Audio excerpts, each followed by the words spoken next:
Welcome back, everybody. This is Edwin the Magic Engineer, and I'm here to actually go through the decks that I've been playing at GP Vegas and other tournaments for a while. It's the RUG Crazies deck, and I've gone through a few different revisions over the last year and a half, and I wanted to kind of walk you guys through that. And so I'm going to basically show you four versions. One of them is the version that I played at GP Vegas 2017. And then I'm going to show you the version that I played at GP Vegas 2018. This is just real recently. Then I talked to Brian Weissman, modified it slightly, and played it in the Summer Derby just a little while ago. And then the last version is going to be basically what I'm looking at changing it into going into the future, based on some of the feedback from all that. So I'm going to discuss the metagame, how it's shifted, and how that's made me change my deck. And also based on the expectations of other people playing against me and what they expected, and so how that's actually affected me. So let's go chronologically. So we're going to start with GP Vegas 2017, and I'll link that video right here from the first time I was actually developing it and talking about what I did with that deck. And yeah, let's begin there. Okay guys, so here's mostly what happened for RUG Crazies in 2017. There was a lot of very fast creatures, with the Curd Apes and the Serendibs, Urnams, and the Juggernauts. They would come out very quick, and they would also have the ability to just inflate up, you drop an unstable mutation on them. And the Berserk was meant to be a surprise. And then also, inside of the mana base, there was Mishra's Factories that would come out as well. And the reason why this deck was so devastating was because oftentimes you could very unexpectedly swing for 20. A really easy way would be a Curd Ape with an unstable on it, and then you drop a couple Berserks and just boom, that's 20 points of damage. So at the start of a turn, all you would have is a Curd Ape in play, and they would feel pretty safe tapping out, and then you'd swing for 20 the next turn. So it was that surprise factor, which was really why I decided to go with RUG Crazies, and I wanted to lean into the power of the Berserks and really abuse those. That was one of the main reasons for this entire deck, right? And I knew that all the tools were there to do that kind of thing. So it was largely a surprise factor deck, and I did, in fact, catch people off guard. I remember I even took down Randy Buehler in one game of swinging for 20, and he was so impressed with it that he posted it on his Instagram feed. And people were were kind of flocking to that, and that's, if I still have this picture, I'll link it right now. But anyways, but the point is the deck was all about surprise factor. Now, after I'd already done GP Vegas, then I didn't really have that surprise factor anymore. People were expecting something like this. And the problem is I was going to be hitting a lot of either bolts or plows or terrors or something to take the creatures out before I could really give them a big pump, and I was going to get a lot of 2-for-1 and 3-for-1 with creature removals. Or, people would just specifically hold back their counter waiting for that big move to actually happen. So the surprise factor was basically gone. So what I did coming into GP Vegas 2018 is I figured this trick wasn't really going to work anymore. I wasn't going to be able to squeeze this guy in here. So I knew that these slots had to come out. And that opened up a lot of space. So then I started deciding, okay, well, what can I put in for those? Well, since I knew that creature removal was going to be a big deal, and just removal in general, going for card advantage was going to be big, I decided that I needed to have more 1-for-1 kind of cards. I couldn't go for all those pumpers. And so one strategy I wanted to lean into was the Sentinel Druids. I knew would be really good, because if you can get them out, you use a Mox or something and then a land and put them into play on a turn 1, then you're going to slow up your opponent because they're not going to be able to build that huge mana base. They're going to be holding back their cards. And also, Scavenger folks could do the same thing, keeping your opponent into their early game, right? So I wanted to cause that to actually happen. Another thing was, when I first did this deck for RUG Crazies, there was actually no strip mines that were main deck. I was being risky, and the only spot that I put the strip mine was actually in the sideboard, where is it? Okay. This was the original sideboard for RUG Crazies. It was 1 drain, 2 discs, some blue blast, red blast, mirror, and there's the 1 strip. Then energy fluxes and counterspells. That's what I played at GP Vegas 2017. But there was a change from 2017 to 2018. Channel Fireball actually switched over to Eternal Central rules where you could have 4 strip mines. So I knew I needed to have more, and I was going to have to adjust my mana base around. And so I already had 26 mana sources with the 3 factories, then 4 of each dual land that was on color, right? And then 3 cities, a library, and then the 5 Moxes, Lotus, and Soul Ring. But I knew my mana base needed to be deeper. So I didn't want to take mana out, but I knew I needed to add mana in, so I put in a couple strip mines. Basically to just like thicken the mana base up and go push a little higher into that mana base. But I also knew I was going to need to do some recursion because people are playing a lot more, a lot of control decks that are trying to gain card advantage from you. I knew I would need to be able to get back big cards like, you know, get my discs back or a Chaos Orb or recur that Time Twister or that Ancestral. I knew regrowth was going to be pretty big. I also made a metagame choice where I figured I wanted to get the Psychic Purges into the sideboard because I knew there was going to be a lot of discard decks, and I knew that, you know, what often happened when I played my deck versus the deck, what would often happen is the deck would pretty much get down to like 3 life, 4 life, something like that, because my aggression would be so hard. But then they would lock the board state down. They'd eventually pitch something out of my hand with a Disrupting Scepter, and then they'd go on and try to win. So I wanted the Psychic Purges in there because I figured I'd get a 1 pitch for 5 with a Disrupting Scepter, and then they would hit them and their life would already be so low, then they wouldn't want a Scepter again, and so they wouldn't be able to get me under that lock because if I purged them again, that might finish them off. So these were basically Disrupting Scepter defense, and also I figured if I was holding these and they try to like lock the board state down by mind twisting me, they'd also take a lot of purge damage. So these were all cards that I knew I wanted to like put into the deck and replace like slots like this coming out. So the GP Vegas build that I did, you know what? Let me just pause the video and just go right to what that actual build was, and I'll show you the sideboard too. Okay, so this is what I changed to for GP Vegas 2018. The Druids came in with 3, 2 Scavenger Folk. The removal stayed the same, 2 discs, an orb, 4 bolts. The rest of these creatures all stayed the same. But so the big changes were main deck was the Druids and the Scavenger Folk and the Regrowth, and then the additional Strip Mines, which made my mana base, it was at 26, now it's at 28, so because I knew I needed more in general. But to make room for the Strip Mines and the 2 additional ones, I had to thin out the spells in the deck, and I went down to 3 Volcanics instead of the 4 Volcanics. Because looking at the deck, I just figured that I needed the red and the blue a bit not as much, because I needed to get these green guys like out earlier, so the green was a bit more critical. And the red was really important, low drops for like Curt Apes and bolts and things like that. So I figured the Volcanics were the most dispendable ones in the deck. Now something you'll notice though is that there's no basics in the deck still, so I remain very vulnerable to Blood Moon. And I still only have 2 discs in the deck, but when I shifted my sideboard over for GP Vegas, the counters remained. There's the Purges I was talking about. The Ready Blasts were still there, the Blue Elemental Blasts were still there, the Fluxes were still there, the Drain was still there, but you know what else was missing? These are the cards that I took out. The 2 discs in the sideboard were out of the game. And so before, I was able to get 4 discs in, so if a Blood Moon came out, I had 4 options to blow it off, also then not including the Chaos Orb. But in GP Vegas, I went down to 2 discs main deck, and none of them were in the sideboard. So that decreased my ability to do that. And so this was the surprise factor that was out, but this was like an answer that was like gone from the deck.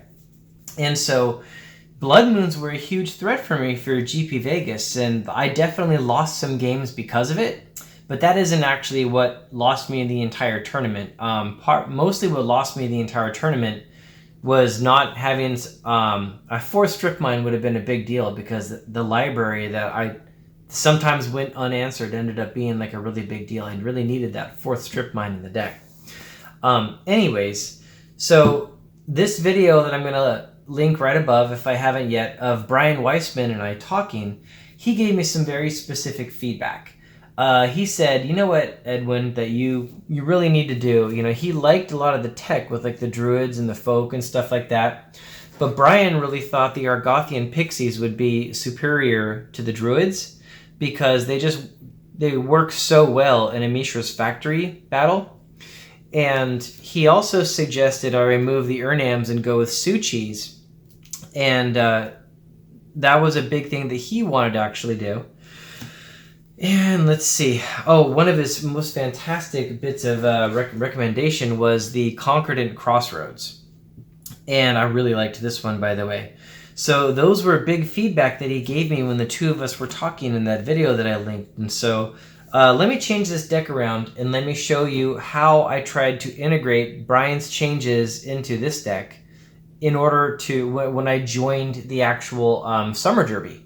But again, to restate the record, for 2017 GP Vegas, my RUG Crazies, I think I finished like 5th overall. And the only reason like I got 5th is because I lost an individual game against Randy because like I just didn't even make it there in time.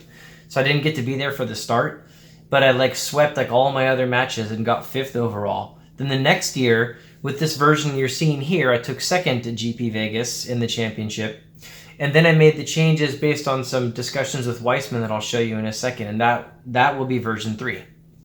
Okay, so now I've walked you through 2 different versions of the deck. What I played at GP Vegas 2017, and did actually really well with it, and then what I played at 2018, and ended up taking 2nd place with it. And then the next thing that happened is, like, right after the championship in 2018, I was still at GP Vegas, I was working at the Vintage Magic booth, and I got the chance to actually talk to Brian Weissman. And I'll link that video right here. And we were discussing his deck and my deck, and he gave me some specific feedback. And I went ahead and integrated a lot of this feedback into the deck that I played. As soon as I got back home from GP Vegas, I didn't have any time to do anything else. I just basically jumped right into the Summer Derby, and my deck list got locked down. And so I didn't have a chance to playtest some of the feedback that he had given me. And so some of the changes I ended up liking, and some of it I don't think worked out so well. So let's talk about that a little bit. Okay, and now this is what I played at the Summer Derby. So as you can see, the Druids traded for Pixies. The Urnams traded for Suchi. Also, the Folk stayed. But those Urnams and those Druids coming out was definitely a big deal. And you see that some JMD tomes went in. And that was largely because when the Suchis blew up, I knew... Oh, and the Juggernauts, I believe, came out as well. Yeah, the Juggernauts were out. So when the Suchis blew up, I knew I was going to get all that colorless mana. And mana burn's still a thing. So I could sink it into a factory. I could use it to activate a Chaos Orb or something like that.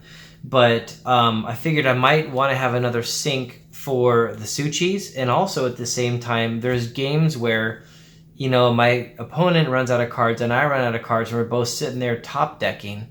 And so I figured maybe it would be a good idea to put in a couple JMD tomes to try to like use some of that Suchi mana and also have a way to pull myself ahead like when I ran into dead matchups.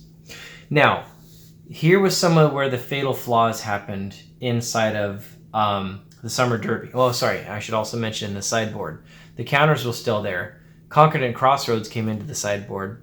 The Red Elemental Blast went up by 1. The Drain's still there. Fluxes are still there. And Blue Elemental Blast is just 2. So all those Psychic Purges, they all came out of the sideboard and traded for Concordant Crossroads, and then also gave me 1 more slot for a Ready Blast.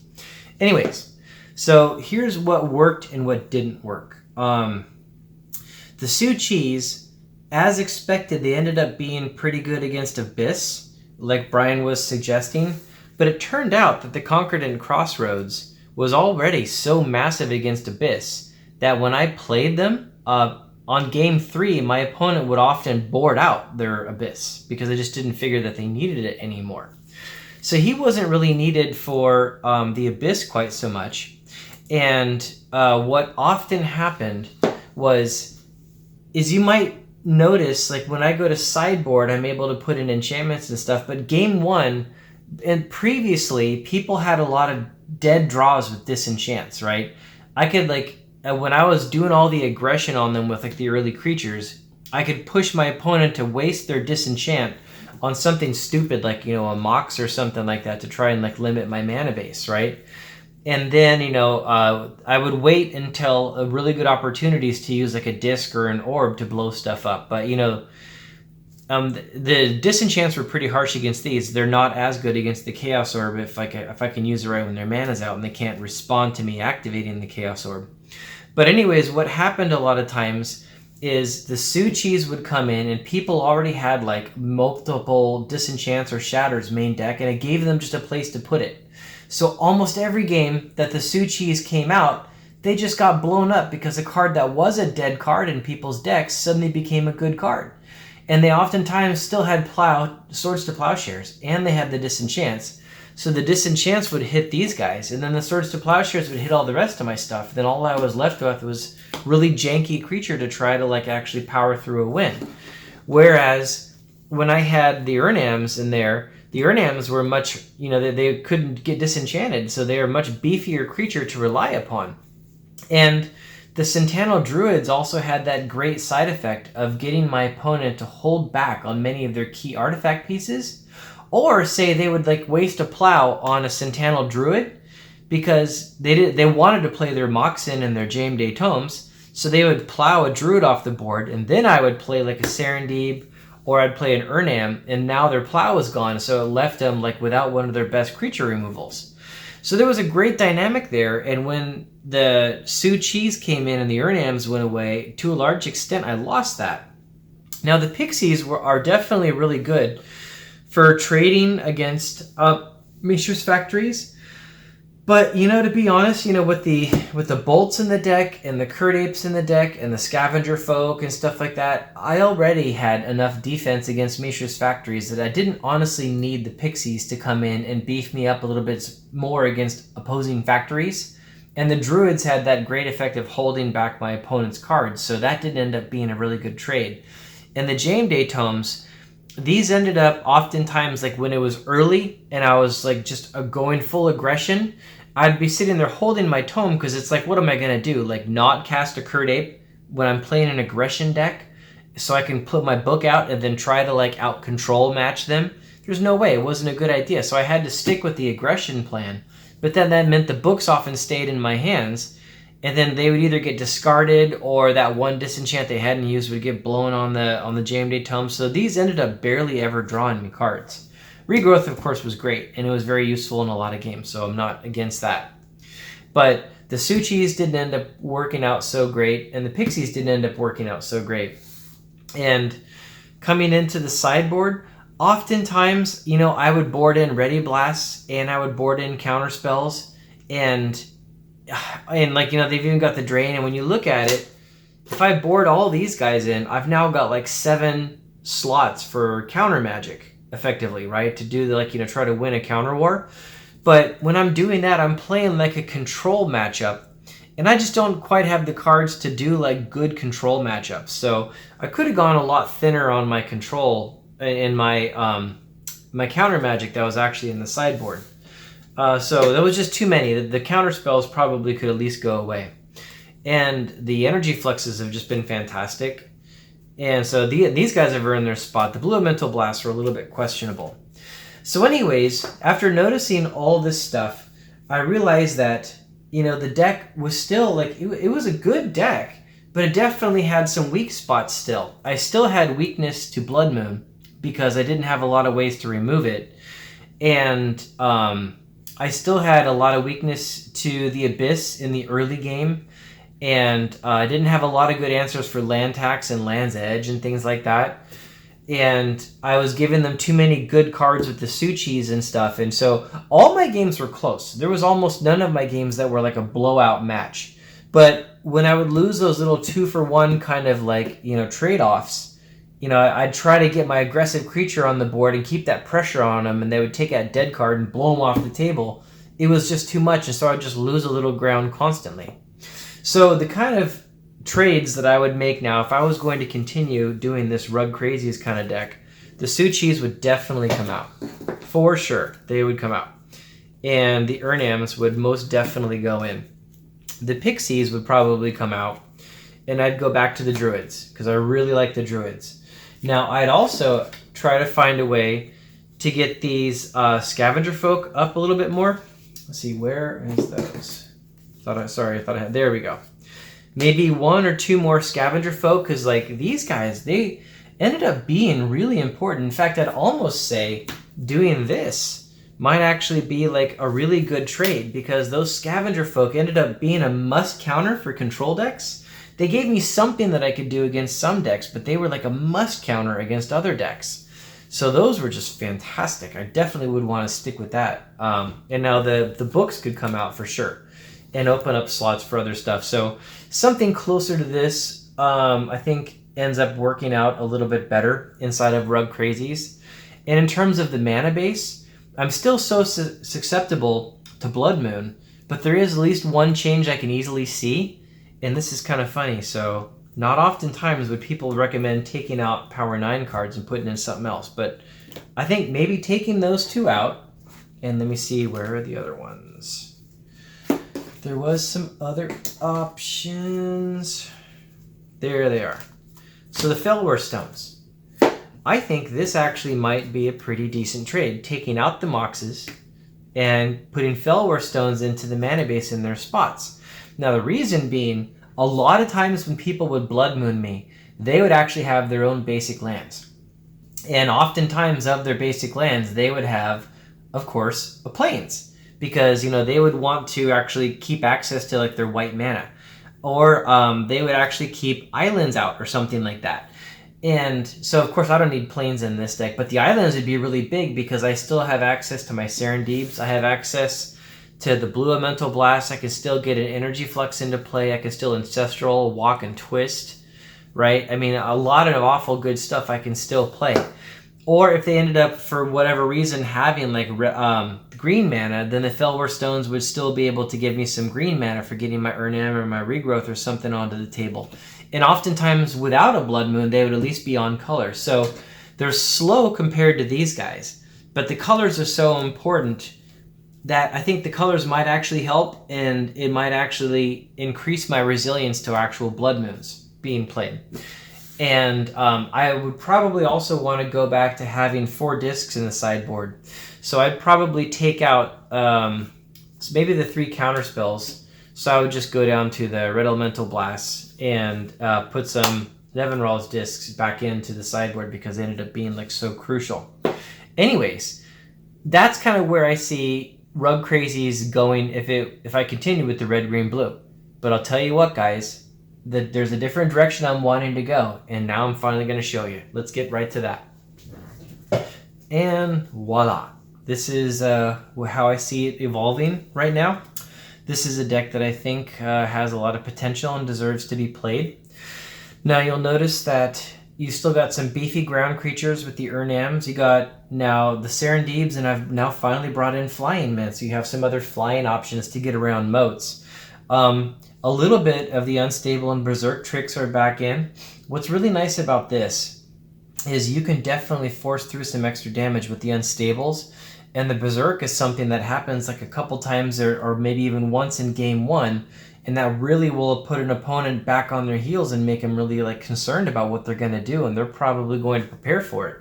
So these are easy sideboard out targets on game 2, which makes it very easy to bring in some other slots and kind of maintain the way the rest of the deck works effectively. So I can maintain the ability to blow up some of their mana base or key artifacts with the Scavenger Folk, and I also still have the Strip Mines, so I can play a little bit of mana denial with them if I want to. I get to continue doing this trick with the Druid that forces them to keep all these accelerant mana sources and key artifact cards in their hand. I still have hard answers for all kinds of generic stuff. But now also, I can get a card like Recall into the game along with the regrowth, so I can make a little bit more use of like some of the really big key cards that have come out. Now the bolts did come out, but notice that the Psionic Blast did in fact come in. And the Psionic Blasts are just an amazing card that can just, still fill that role of that immediate directable damage, but the one more additional damage can definitely hit. And since I've got now Serendibs and Psionic Blasts, the cities have decreased down to 2 in the deck because you just get a little bit too much pain. You can't do too much Serendib and Psionic Blast in City of Brass and expect to still survive. Now also, since the deck is all basically green and blue, I don't have to I'm not trying to squeeze 3 colors in so hard, so I could actually go down to the 3 forests and 3 islands in the actual main deck, and this gives me a lot more resiliency towards a Blood Moon, not shutting me off from my mana. But of course I still have the Trops, and I have those Cities of Brass, so there's plenty of color selection there. And just to keep the pressure on, outside of Abyss and things like that, I've got the Factories. I've got the Strip Mines because they're just required for the format. Of course, Library because it just wins games. And then, of course, all the Artifact mana. Notice that the Jet and the Pearl are back in here. Since I'm not as worried about Blood Moon, I'm not worried about hitting my colors, I can actually go back to focusing more on speed instead of having to just maintain the needed colors that I've actually got. So I really like the way that this build actually works out. And going to my sideboard, I've got room to put those Purges back in. And my opponent just even knowing that I have Purges is pretty big because they're going to lean back on their discard a little bit, and I want them to go off of discard strategy. Keep in mind, guys, if the only job this guy actually does is making my opponent not play Mind Twists and Hymn to Turak on me and Disrupting Scepter, it's done its job. Now you also might notice in the sideboard, I've gone towards Tranquilities. Well, as I've been talking about in my Instagram posts and other places, people are leaning really heavy into enchantments in Old School right now. You got the Abyss, Moat, Land Tax, Nether Void, Land's Edge, you've got Sylvan Library, just all these amazing enchantments that are coming out and just wrecking people. So Tranquility is actually, I think it's moved up the stack and it's ready to be played again. So I've got 3 of them in my board to help deal with those nasties.